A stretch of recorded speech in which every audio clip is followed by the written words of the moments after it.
Good morning, Les Miller here. Just beginning our part 2 of the video on why Seventh-day Adventists constantly talk about doctrine. It's a nice morning in March, a little warmer than when I first started this video a month ago. Wanted to open part 2 with some thoughts. Something that may have come to your mind as you went through part 1. A thought that I'm sure a lot of people have. Why, Les, are you and why are Seventh-day Adventists trying to stoke some sort of fight in between various churches? Why can't we all get together and have unity? Isn't Hollywood, the media, the intellectual elites, the left, aren't they our great enemy? The ones we have to face for the last days? Well, just off the top of my head, remembering the wording from the New King James Bible on the last half of Daniel 12:7, when the power of the holy people has been completely shattered, all these things will be finished. Which of course means once the Christian church has no more influence in Western civilization, once the enemies of Christ have taken over completely, then all the things we see in Revelation about the mark of the beast and the Antichrist will all take place. But the thing is, my answer to a question like that, what kind of unity do you want?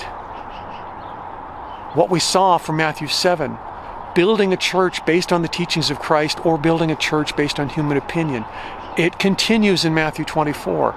We're going to look at that as we go back downstairs. Verses 45 to 51. Who then is a faithful and wise servant, whom his Lord hath made ruler over his household, to give them meat in due season? Blessed is that servant, whom his Lord, when he cometh, shall find so doing. Verily I say unto you, that he shall make him ruler over all his goods. But and if that evil servant shall say in his heart, My Lord delayeth his coming, and shall begin to smite his fellow servants, and to eat and drink with the drunken, the Lord of that servant shall come in a day when he looketh not for him, and in an hour that he is not aware of, and shall cut him asunder, and appoint him his portion with the hypocrites. There shall be weeping and gnashing of teeth. Two kinds of servants means two kinds of Christians. Not Christians against Buddhists and Muslims and Hindus. Two kinds of people who call themselves God's people, the good servant and the evil servant. Who's the wise servant? It's Philippians 1:15-17, gives us some insight. Some indeed preach Christ, even of envy and strife, some also of goodwill. The one preach Christ of contention, not sincerely, supposing to add affliction to my bonds, but the other of love, knowing that I am set for the defense of the gospel. And in Psalm 50, verse 16, here's a prophecy of the second coming of Christ. But unto the wicked God saith, What hast thou to do to declare my statutes?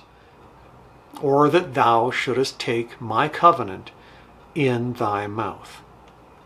So we have meat in due season. What does that mean? Well, from Hebrews 5:13 to 6:2, we get meat and milk. Let's get the verses. But strong meat belongeth to them that are of full age, even those who by reason of use have their senses exercised to discern both good and evil. Therefore, leaving the principles of the doctrine of Christ, let us go on to perfection, not laying again the foundation of repentance from dead works and of faith toward God, of the doctrine of baptisms and of laying on of hands, and of resurrection of the dead, and of eternal judgment. So meat is deep truth, doctrine. But notice it's of value only in due season. I'll be the first to say it's only of value to understand the place for the Sabbath, the truth about death, the sanctuary, and all these other things Adventists teach that other churches don't. Only after you've come to a knowledge of Jesus' sacrifice for you and what he's done for you on the cross. And then you'll want to make these changes in your life as that love responds to him. I will say also, Adventists, when they are new in the church, can be tempted to extremism. I've seen this. I was that way myself as a new Adventist. It comes from sincerity. you love Jesus so much, you just want to do everything you can for him. And then you start nitpicking. And then you start finding idols of your own, things that aren't really part of the central core of belief that the Bible presents, that the Adventist Church believes and teaches. And you start bringing in all these other things that are your own opinions. Stupid little things. For me, one thing I did, I stopped using commercial cleaning products for my bathroom. And I thought, if I'm going to be this super spiritual person, I should be as unworldly as possible. And I literally made my own homemade bathroom cleaner out of ammonia and baking soda. The pastor who studied with me never told me I needed to do that to follow Christ. So if the good servant is giving meat in due season, then the evil servant must not be, right? So that means he's only staying with the milk, which is the basic principles of the gospel. You spend all your time just talking about the love of Jesus. That's not the way to grow in grace. You need to understand what it means to respond to that love as well. But if the evil servant shall say in his heart, my Lord delayeth his coming, what does that mean? This is a very important verse here, Matthew 24:26. I want to be very careful in how I describe this to you. We'll quote the verse. Wherefore, if they shall say unto you, behold, he is in the desert, go not forth. Behold, he is in the secret chambers, believe it not. All kinds of people believe an entire thought system of how to interpret prophecy called futurism, dispensationalism, or another one called preterism. We are historicists. We understand Revelation as the continual unfolding of church history. And we find things in there that happened during the Middle Ages. We find things there that also will happen at the end of time. And there's a common harmony between them. And as nice as I want to be, as kind as I want to be, the mark of the beast has nothing to do with RFID chips or credit cards or UPC codes. It will never be a literal mark on anyone's hand or forehead. The temple will never be rebuilt, and modern Israel has no place in Bible prophecy. Everything that's happening over there is a counterfeit from Satan. And people who believe these things, especially the secret rapture, Matthew 24:26 says, don't believe anything that happens in secret. So when prophecy starts being fulfilled in the end of time in a way that isn't what people expect, they're going to say, my Lord delays his coming. Will that lead them then to smite their fellow servants and to eat and drink with the drunken? What does that mean? Revelation 3:20. Behold, I stand at the door and knock. If any man hear my voice and open the door, I will come into him and will sup with him and he with me. Who are the drunken? Revelation 17:6. And I saw the woman drunken with the blood of the saints and with the blood of the martyrs of Jesus. And when I saw her, I wondered with great admiration.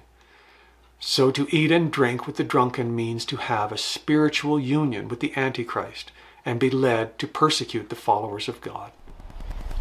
Well, as we finish off the video in early April here, I see winter's coming back just a bit. That's just the way it is this time of year in southern Alberta. We had a wonderful week last week, but a little cold today, starting to snow again.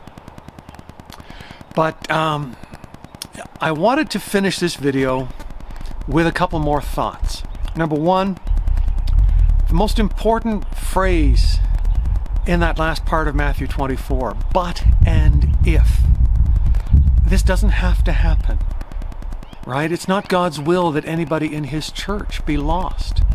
He calls people, but as Jesus said, many are called and few are chosen, which cross-references with what he said about the many in Matthew 7, which we also looked at some of. They tell Jesus that they did all these religious things, and he says, I never knew you. And expanding on our Matthew 24 verses a little further, just go back a bit and think about the two women in the field. A woman is a symbol of a church. And the fact that they're grinding grain, Jesus compared himself in John 12, I believe, to a corn of wheat that dies. That was a reference to him on the cross. And then Paul told Timothy he had to be rightly dividing the word of truth. So two different women, one taken, one left. Not a rapture verse, but two different kinds of churches, each preaching the gospel, one preaching a popular message that's mixed with error in order to become popular, the other preaching a message that is essentially an expression of some sort of standard God is lifting up for that generation, for the people of that time. One friend of mine in my local church called the Advent message, the unique doctrines that we preach, the 6 S's. He said that was spirit of prophecy, sanctuary, second coming of Christ, state of the dead, sanctification, and of course, the seventh-day Sabbath. This is one of the most important breakthroughs you can make in your understanding of what Bible prophecy is really all about. And in fact, throughout the storyline of the Bible and church history, whatever you call the realm of God's people, the Jews in the Old Testament, the church in the New, for most of the time, the true followers have been the minority within the church, calling the majority back to some sort of version of a higher commitment to the Lord because of the compromise to get popular. And that's why Seventh-day Adventists talk so much about doctrine.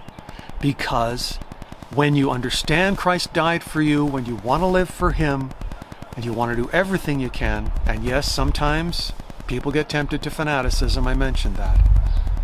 But ultimately, you've got to be willing to look for that standard and ask God, what does He want me to do in my life? We have the still small voice Elijah was spoken to by. God gives you unique situations in your own life, just for you. But we also have the big voice, like the 10 Commandments being spoken on Mount Sinai, a message for the whole church. And the issues in the conflict between good and evil have never really been the church against the world. They've always been false and true interacting within the church.